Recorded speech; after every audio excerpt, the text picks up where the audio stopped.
Olá,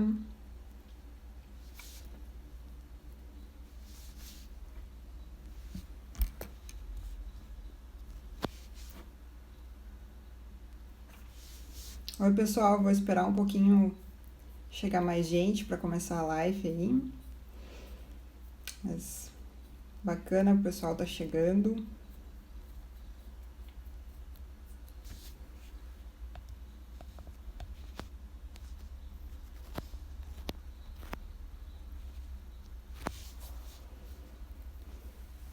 Se alguém tiver uma dúvida sobre imposto de renda, pode ir mandando aqui, à medida do possível eu vou esclarecendo as informações para vocês.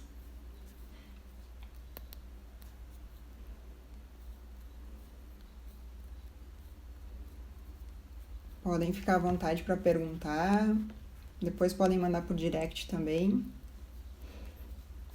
A participação de vocês aí colabora e contribui bastante para a gente poder aproveitar ao máximo essa live.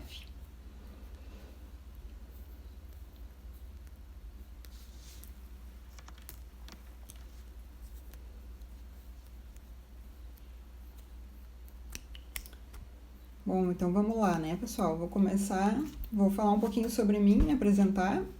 Eu me chamo Fernanda Passini, sou advogada, me formei em 2004 e no ensino médio eu me formei e fiz a graduação, né, em técnico em contabilidade, que foi no período em que eu comecei a ter contato com o imposto de renda, né? Comecei a trabalhar com esse tributo e fazer as declarações, né? Para ponto inicial, esse ano a gente já teve um fato excepcional, que normalmente ela sempre é entregue em 30 de abril, né? Esse ano, devido à pandemia, a gente teve a prorrogação, agora é dia 30 de junho, né? A gente já está chegando aí, está quase encerrando o prazo. Quem é obrigado a entregar e não apresenta a declaração dentro do prazo, paga uma multa. Essa multa, ela tem valor mínimo de R$ 165, tá? E ela pode chegar até 20% do valor do imposto a pagar. Então, assim, quem está pensando em não entregar a declaração, sendo obrigatório, gera problemas, né? Além de poder gerar um custo com uma multa, que se a pessoa tem imposto a pagar pode ser uma multa bem elevada, pode ter também problemas no seu CPF, né? Pode ter o seu CPF bloqueado e vai ter impedimentos aí para fazer requerimentos, para encaminhar os benefícios, que agora tem tantos programas de auxílio do governo, né? Também para, enfim, linhas de crédito, enfim, né? Hoje em dia o CPF ele é básico e necessário para qualquer operação, né? Então, quem precisa apresentar a declaração de imposto de renda, né? Eu vou falar em alguns valores aqui, tá? Mas eu vou falar valores redondos, para não ficar no centavo e ele ficar um pouquinho mais chato a questão do valor, tá? Quem precisa declarar, então? Quem tem rendimentos tributáveis, tá? No ano, a partir de 28 mil, acima de 28 mil. O que são rendimentos tributáveis? Eu vou citar alguns exemplos. Salário, né? Rendimentos de aluguel, honorários, né? Profissionais liberais têm os honorários, recebem também. Inclusive, pensão alimentícia também é um rendimento tributável. Aposentadoria também, tá? Então, tem várias rendas que são consideradas, enquadradas como tributáveis, né? Essa é a regra. O que mais gera a obrigação de entregar se vocês não atingiram esses 28 mil anual de rendimentos tributáveis? Se vocês possuem bens acima de 300 mil, né? Total de bens que sejam bens imóveis, veículos, contas bancárias, aplicações, soma todos esses bens, se atinge 300 mil reais, é obrigatória a entrega. Ou rendimentos isentos no ano no valor de 40 mil reais. O que se enquadra em rendimentos isentos? Rendimentos de poupança, FGTS, normalmente quando se faz a rescisão, se saca o FGTS, essa verba é isenta. PDV, né, pedidos de demissão voluntária, distribuição de lucros. Esses são alguns rendimentos que se enquadram nessa classificação e que, se vocês atingem o valor de 40 mil anual, vocês também se enquadram no rol de pessoas que é obrigado a entregar a declaração de imposto de renda, né? Bom, mas então pode surgir que vocês estão numa situação que se depararam que esse ano é o primeiro ano que vocês vão ter que enviar e surge a dúvida de documentação. O que eu preciso organizar, o que eu preciso encaminhar, né? Ou juntar para si e fazer propriamente a sua declaração, ou para encaminhar para um profissional que tenha experiência e que seja qualificado para fazer a declaração para vocês. Basicamente, tá? Isso são documentos básicos preliminares para qualquer declaração e, claro, com base nesses, o profissional vai identificando o perfil e vai complementando o questionário e solicitando maiores informações de vocês. Mas seria o documento de identidade de vocês, né, para a gente identificar nome, CPF, data de nascimento, o endereço de vocês, os extratos das fontes de renda, quem é empregado recebe da sua empresa um relatório de rendimentos anuais, em que tem ali discriminado todas as verbas recebidas.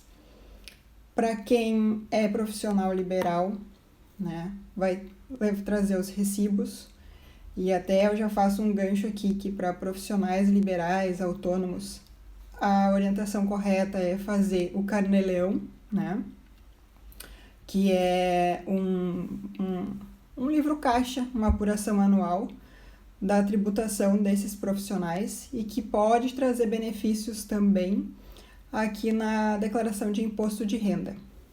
Surgiu uma dúvida aqui: ganhos com investimentos na Bolsa de Valores também precisa fazer IR? Operações de ganho de capital, e isso inclui Bolsa de Valores, precisa apresentar declaração de imposto de renda. Nesse tópico, a gente tem uma isenção mensal de operações de R$20 mil. O que for acima desse valor também é tributado. É importante isso acompanhar também durante o ano, porque às vezes as operações mensais já caem fora da isenção e já teria que estar retendo no momento da compra e venda das ações, né? No caso, a venda que é tributada. Bom, eu estava nas documentações, né? Quando vão entrando as perguntas, eu vou já respondendo para a gente não perder o gancho. Os documentos, então, os dados de identificação de vocês, a questão da renda que vocês receberam, né? Extrato de aposentadoria também, que se enquadra nos rendimentos que precisam ser informados, extratos bancários e de operações, de aplicações. Precisamos também dos dados dos bens de vocês, carros, motos, bens, né? A gente precisa identificar cada bem além do valor, identificar com Renavan, identificar com matrícula do registro de imóveis, né? Alguns outros dados para complementar a identificação desse bem que está sendo declarado, tá? Quanto à questão dos bens, é importante destacar que é uma dúvida que surge muito. Vai declarar o carro e a gente sabe que principalmente os veículos eles vão depreciando durante os anos, né? Uma vez declarado, e que eu sempre oriento para que, se não foi comprado no ano e é um bem que já tenha mais anos, mas é só nesse ano que surgiu a obrigação de declarar, a gente se baseia na FIP. Mas se não, sempre vai ser declarado o valor da aquisição. E embora no valor de mercado esse veículo perca, né, reduza esse valor, a gente não pode alterar na declaração. Assim como os bens imóveis, também não é possível se alterar a questão do bem de acordo com a variação de mercado, né? O que se pode quando é feito benfeitorias, né? Vamos supor, ampliado um ambiente, benfeitorias, vamos dizer, de uma durabilidade maior, que né, seria o que o regulamento permite. Se a pessoa tem os comprovantes dessa benfeitoria, é possível sim acrescentar no valor do imóvel. Se não tem os comprovantes, o imóvel deve permanecer com o mesmo valor da época da aquisição, tá? Na parte, então, de imóveis, documentação também é essencial, tá? O extrato quando é feito financiamento imobiliário.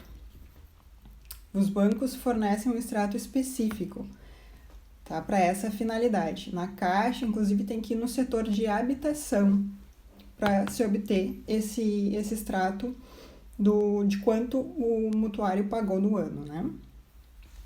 Bom, normalmente, o principal foco é o que eu posso descontar do meu imposto de renda, né? Sempre surge quais os benefícios, quais as deduções, né? Porque o imposto se torna um custo elevado, né? E ninguém fica disposto a pagar sem poder utilizar de todos os benefícios que a lei também garante, né?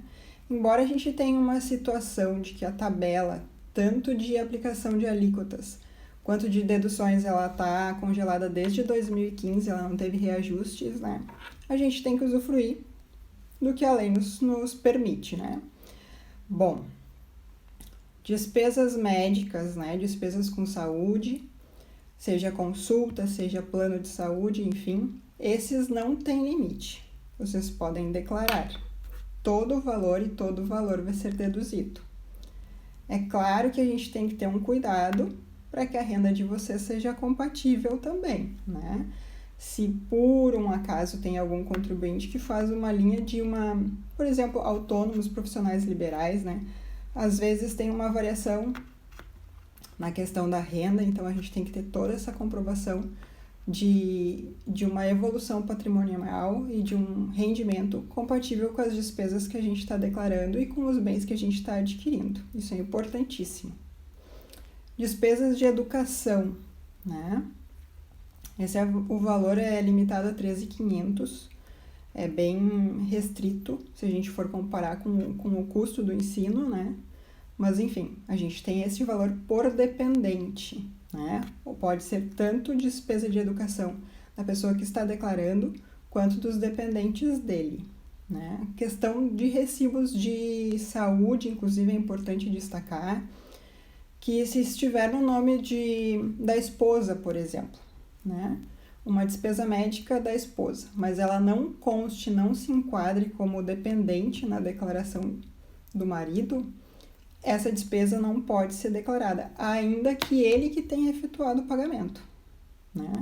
Só vai poder utilizar a dedução médica ou do declarante ou do dependente que conste como dependente na declaração. O dependente por si só também traz o benefício de uma dedução de 2.200. Mas esse dependente, se possuir renda, a renda dele também deve ser informada na declaração. Então, no momento de fazer a declaração, tem que se avaliar se esse dependente tem renda, se esse benefício, se o fato dele constar como dependente vai trazer benefícios, ou se a renda dele somada como declarante vai refletir no imposto ainda maior. Então, é sempre importante que seja feito por um profissional que conheça, porque ele vai ter todas as ferramentas para uma melhor avaliação, para permitir que o contribuinte se utilize de todos os recursos e benefícios que a lei permite de dedução de imposto, não pague um imposto de forma indevida, né? E que para também informe corretamente o fisco e evite malha fiscal, que todo mundo teme sempre, né? O leão, na famosa malha fina, né? Até surgiu uma outra situação esse ano de uma pessoa que já se enquadra nos valores em que ela é obrigada a declarar. E ela me disse, mas como é o primeiro ano, eu não vou declarar ainda, porque senão uma vez que eu começo a declarar, a Receita Federal vai ficar de olho em mim e vai ficar me controlando, né? Não é assim, tá, pessoal? Se vocês se enquadram num dos requisitos em que vocês são obrigados a apresentar a declaração, façam. Não tem uma perseguição da Receita Federal com quem entrega a declaração. Ela fiscaliza quem está obrigado e quem não está obrigado. Como eu falei lá no início, é obrigado e não declarou, vai ter problema no CPF e vai ter multa para pagar. Então, não é uma boa ideia se omitir a apresentar a declaração querendo se esconder do fisco, né? Bom, deixa eu retomar então a questão das deduções. O que mais a gente pode incluir, né, como desconto no imposto? Pensão alimentícia para a pessoa que paga a pensão, desde que essa pensão seja fixada judicialmente fixada judicialmente, né? A gente tem que ter cópia do termo da sentença para, se a fiscalização intimar, tem a comprovação da origem. Outro ponto que a gente pode abater é a questão da previdência privada, limitada a 12% dos rendimentos do declarante, né? Comissões de imobiliária, para caso de administração de aluguéis, de quem loca os seus imóveis e a imobiliária que cuida, né? A comissão que é paga para a imobiliária pode ser abatido, lança o valor líquido do aluguel e também lança o pagamento. Outro ponto, Carnê-Leão, de novo retomando a questão dos profissionais liberais e autônomos. O Carnê-Leão, além de ser uma obrigação fiscal, ele permite que os profissionais eles abatam todas as despesas operacionais da sua atividade. Isso traz benefícios porque a gente vai estar tributando somente o rendimento líquido desse profissional. Inclusive, quem tiver interesse e quiser saber mais informações, tem um e-book lá no blog e eu também estou disponibilizando assessoria e cursos a respeito do Carnê-Leão, tá? Para os profissionais liberais.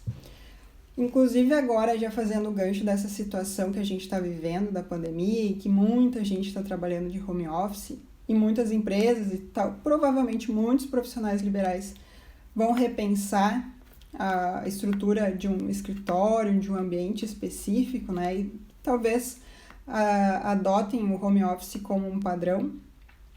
As despesas também podem ser descontadas, como luz, água, que muitas pessoas perguntam, né, e se questionam, tá, mas se é home office, eu preciso de luz na minha moradia, né? Como é que eu vou deduzir isso da minha atividade profissional se eu não consigo fazer essa comprovação direta?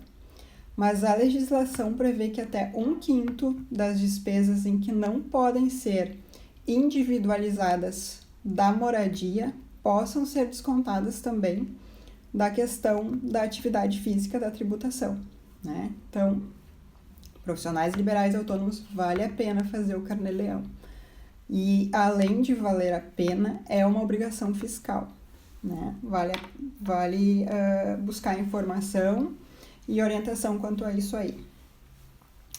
A gente tem a questão que também pode deduzir para os profissionais, para as pessoas que recebem verbas em processos, né? Se recebe uma renda acumulada. É possível descontar os honorários advocatícios que foram pagos em função deste processo. A gente destaca aqui que são honorários advocatícios de ação judicial, né? Tem muitos casos, por exemplo, aposentadoria, em que se recebe uma renda acumulada e que muitas pessoas estão optando em contratar na questão administrativa o advogado também. Mas, como a Receita entende que para processos judiciais o advogado é indispensável, esses honorários, eles admitem, e a legislação prevê, o abatimento, né? Então, a pessoa vai tributar o líquido que ela recebeu, né? Não vai considerar essa despesa que ela teve com o advogado. Agora, no INSS, quando é um caso ou qualquer outra questão de questões administrativas em que teoricamente a pessoa não precisasse do advogado, nesse caso os honorários não podem ser abatidos, tá? Eles não vão ser deduzidos. Bom, ali teve uma questão de até quando pode entregar, né? Retomando, é 30 de junho. 30 de junho vai encerrar o prazo, tá? Outra questão muito comum são pessoas que têm mais de uma fonte de renda e que se apavoram normalmente com o valor que a gente apura quando apresenta a declaração.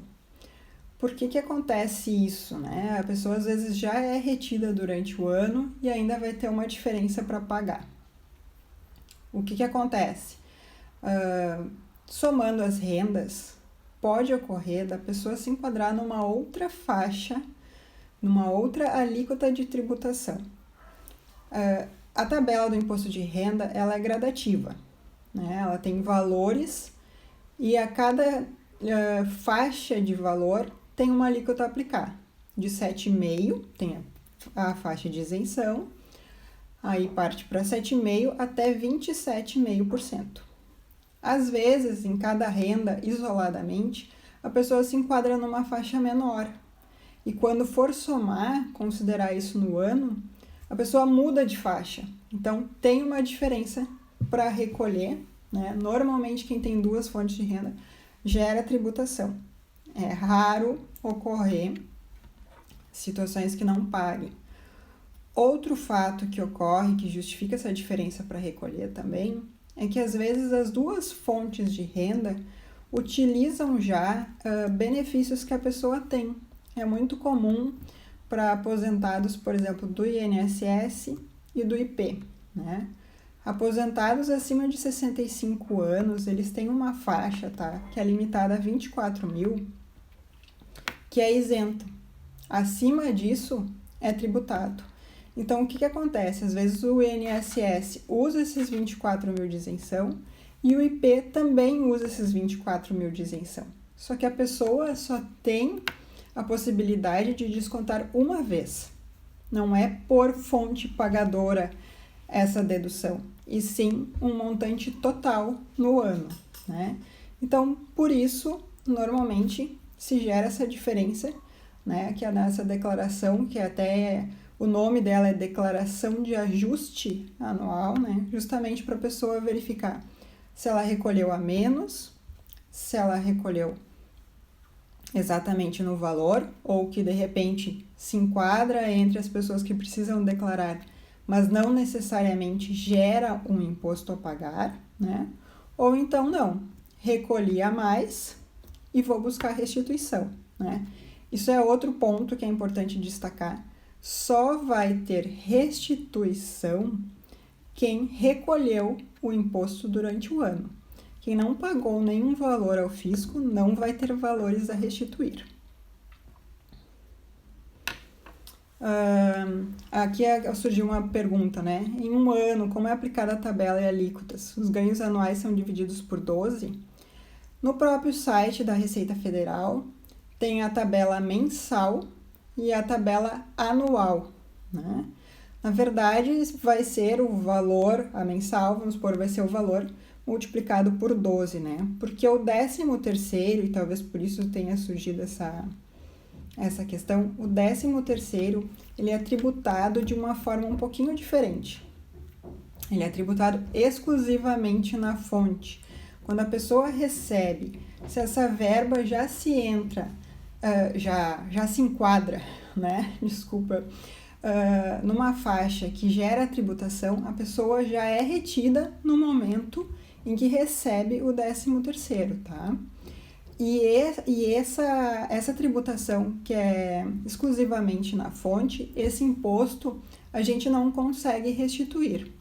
É gerado pelo fato específico no mês em que a pessoa recebeu e vai ficar retido. Aplicações bancárias tem algumas que tem essa questão, né, de tributação, quando a pessoa saca a aplicação. Esses também se enquadram nessa tributação exclusiva. Os rendimentos de poupança não. Esses rendimentos são isentos, né? Não tem tributação. Bom, teve uma outra pergunta que surgiu quanto à questão de renda, uma pessoa física que tem a sua maquininha de cartão de crédito, né? Como declara isso? Bom, na declaração de imposto de renda, ela tem 2 quadros. Rendimentos recebidos de pessoa jurídica e rendimentos recebidos de pessoa física, né? Então, se as pessoas que contrataram, né, que usaram a maquininha, normalmente vai ser o caso de uma pessoa física, né, não uma empresa. Nesse caso, a pessoa poderia utilizar do Carnê-Leão para estar fazendo esse informe, esse acompanhamento, né, de todas as rendas, não só o que entrou na maquininha de cartão de crédito. Mas se não fizer isso, tem um campo em que se coloca rendimentos de natureza não assalariada, tá? O que pede de informação é o CPF da pessoa que te remunerou, que te contratou. É muito comum em caso de honorários, né? Seja dentista, seja algum outro prestador de serviço. É muito comum, às vezes, que seja feita uma assessoria, né? De repente, se faça o pagamento por cartão de crédito, até por uma função de facilitadora, né? Então, a pessoa pode não necessariamente se enquadrar num perfil de fazer o Carnê-Leão, mas vai colocar ali como uma fonte de renda não assalariada e precisa informar o CPF da pessoa que fez esse pagamento, tá? Então, vai ser identificado no mês e vai ser identificado o CPF da pessoa que contratou. Outra questão que surge, tá? É a questão que a gente tem que ter muito cuidado, isso é durante o ano todo, não é só com a venda, aliás, não é só no período de abril, né? É todo mês. Sempre que ocorrer a venda de um bem, principalmente bens imóveis, que é o mais tradicional, o mais comum, tem que se verificar se nessa venda desse imóvel houve lucro. Porque se ocorrer a apuração de lucro, a regra é a tributação, né? A aplicação da alíquota de 15%, e esse tributo deve ser recolhido em até 30 dias após a venda. Por isso que eu destaco, esse imposto não é um imposto que vocês vão apurar na declaração de imposto de renda à pessoa física, mas sim, quando vocês efetuarem a venda, vocês precisam fazer essa apuração. Tem um aplicativo na Receita que é Ganhos de Capital, e ele faz essa apuração, porque tem vários fatores também que são considerados que às vezes conseguem uma redução ou uma isenção do imposto, né? Se a venda de um bem residencial para comprar outro residencial, que dentro de um prazo se invista num outro bem residencial, tem casos de isenção. Uma aquisição de uma propriedade muito antiga. Então, já que a gente não pode ficar fazendo atualização do valor do mercado de bem, o próprio aplicativo considera umas alíquotas para tentar ajustar isso. Não chega à realidade fática, mas minimiza. Então, vocês podem ter deduções, né? Se for muito antigo, pode se enquadrar na isenção também, de não pagar o imposto. Então, tem que sempre avaliar, até para a questão de verificar se o negócio vai ser válido, né? Às vezes vocês fazem uma venda e quando chega na questão da apuração do imposto, vê que tem um imposto absurdo. Então, a venda nem se tornou tão boa assim. Então, quando vai fazer a negociação, vai fazer a venda do imóvel, procura um profissional da área, que ele vai lhe orientar e vai lhe dar, pode até lhe fazer uma simulação do que gera o imposto, né?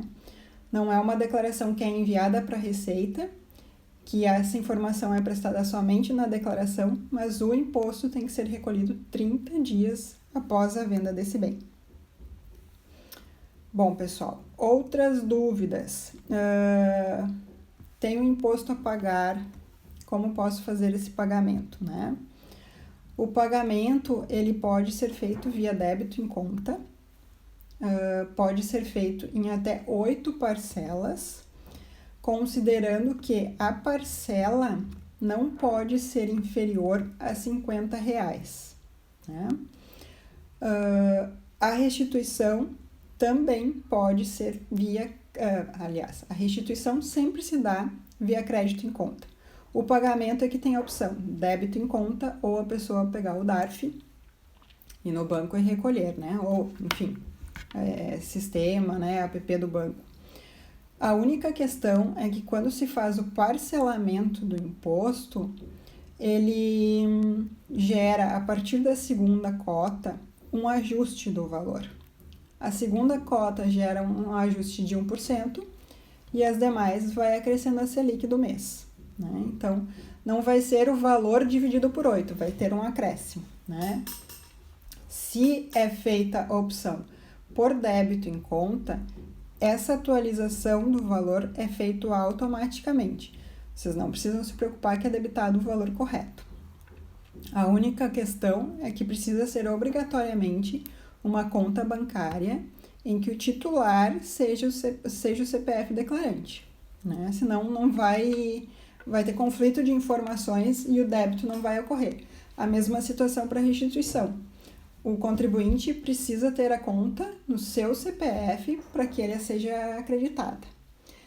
Esse ano a gente já teve o primeiro lote em maio, tá? Os lotes foram antecipados e mesmo com a pandemia e mesmo com a prorrogação do prazo de entrega, em final de maio a gente já teve o pagamento do primeiro lote. Agora, final de junho, vai ter o segundo lote já de restituição.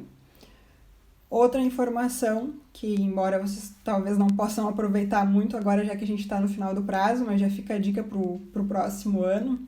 Quais são os critérios para cronograma das restituições?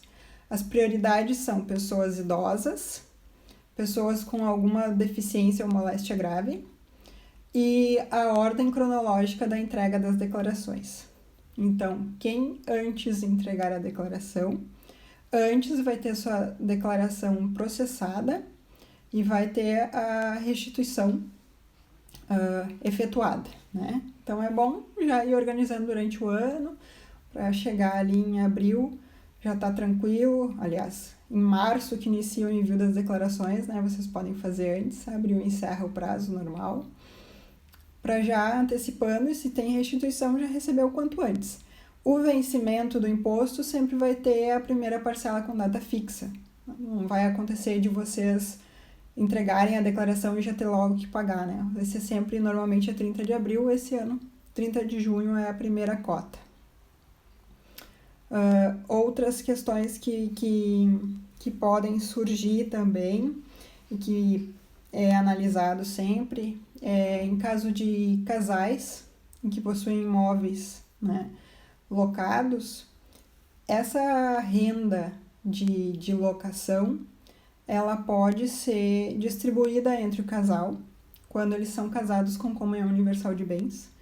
Pode-se optar em declarar 100% dessa renda em um CPF ou então 50% em cada um dos cônjuges, né? Isso vai refletir normalmente numa menor tributação, né? É claro que vai variar muito da renda, se a renda é exclusivamente de aluguéis ou se a pessoa tem alguma outra renda, né?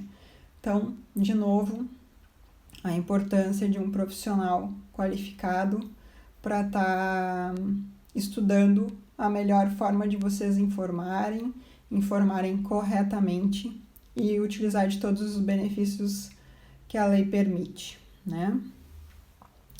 Bom, pessoal, se tiverem dúvidas, fiquem à vontade, podem mandar aqui pelo direct, se quiserem já coloquem aqui nos comentários, a gente já vai esclarecendo, destacando novamente a importância do Carnê-Leão, né, para os profissionais liberais e para os autônomos. Aqui, ó, as despesas médicas podem ser recibo simples? Sim, podem ser recibo simples. A única questão é que tem que constar o CPF do profissional, ou então o CNPJ, né, para médicos que já têm empresa constituída, às vezes clínicas, né, o plano de saúde. A gente precisa prestar essa informação. E um esclarecimento que eu fiz lá no início, que é a questão da informação de que o recibo tem que estar no nome do declarante ou então de um dependente que conste na sua declaração. Essas despesas vocês podem abater. Se vocês pagaram uma despesa médica, sei lá, de uma tia, por exemplo, né? No recibo conste, vamos supor, eu, Fernanda, paguei o valor de R$500 referente à consulta da minha tia. Esse recibo eu não posso usar na minha declaração. Embora o recibo diga que eu paguei, a minha tia não se enquadra numa situação de dependente na minha declaração. Então, eu não posso usar. Quem se enquadra independente, né? Eu não falei lá no início, vamos retomar agora. É esposa ou marido, né? Filhos até 21 anos. 24 se estão em faculdade, se tem umas características, né? Pais podem também ser considerados, com destaque da renda da aposentadoria, né? Enteados também podem ser considerados dependentes. É importante, de novo, falar na questão de que se o dependente tem renda, a gente não vai só usar os benefícios deles, a gente tem que incluir a renda dele também, tá? Tem que avaliar se vale a pena ou não. Bom, os aluguéis a gente já falou também. Questão de inventário, né? A pessoa declara, aí vem a falecer, como é que ocorre a transmissão dos bens, como é que encerra o CPF, né? Após feito o inventário, é feita uma declaração que a gente chama que é a declaração de encerramento. É através dela que vai se dar baixa no CPF da pessoa e através dela que vai se referir, através do inventário, seja processo judicial ou seja extrajudicial, né, via o tabelionato. Se os herdeiros estão de comum acordo e todos forem maiores de idade, isso é um instrumento viável, é um caminho viável. Então, vai se detalhar ali os bens que foram distribuídos, para quem foi, quem são os herdeiros, quem foi o inventariante, que data se deu, onde se deu essa partilha, né? Tudo isso é determinado ali. E aqui também vale um destaque para a questão dos herdeiros, tá? Lembra quando eu falei de ganho de capital, que a data da aquisição é um dos fatores que pode reduzir imposto? Então, esse é um fator que a data de aquisição para os herdeiros passa a ser a data em que eles receberam o bem de herança, e não a data que a pessoa que adquiriu, né, que transmitiu essa herança para ele, adquiriu esse bem. Então, se passa a ter uma data recente. Tem a possibilidade de se fazer um ajuste neste valor, em que o valor do bem é atualizado nessa transmissão do espólio, né, que é a declaração da pessoa que faleceu, para os herdeiros. Sim, pode haver uma tributação nessa atualização de valor, mas como normalmente a data de aquisição é mais antiga, a tributação se torna mais benéfica quando a atualização é feita nesse momento e não se deixa para fazer, ou não se mantém o valor e acaba dando uma tributação muito maior na ocasião da venda desse bem, né? Então, é um dos recursos que se tem também. Pessoal, renda acumulada, tá? Isso é uma outra questão que a gente tem que observar. Isso, há tempos atrás, sempre precisava fazer processo judicial para se ressarcir imposto de renda, porque o programa não tinha um campo específico para considerar que esse valor que estava recebendo no ano calendário representava um longo período, né? Agora sim, agora já tem um campo específico em que se informa o valor recebido, o período, se teve retenção de imposto já na época do recebimento ou não, e se tem ali um campo específico para informar, tá, o período de meses a que se refere essa renda acumulada. Então, automaticamente o programa ele distribui essa renda no período de meses que ele se referia para verificar se teria tributação ou não. Porque muitas vezes acontece que um valor, se recebido na época certa, não geraria imposto, mas ele somado com outros meses ia gerar um imposto enorme, era o que ocorria, né? Então a gente precisava fazer o processo judicial. Agora já não. Agora tem esse campo específico para renda acumulada em que se informa essas informações e o programa mesmo faz um ajuste, né?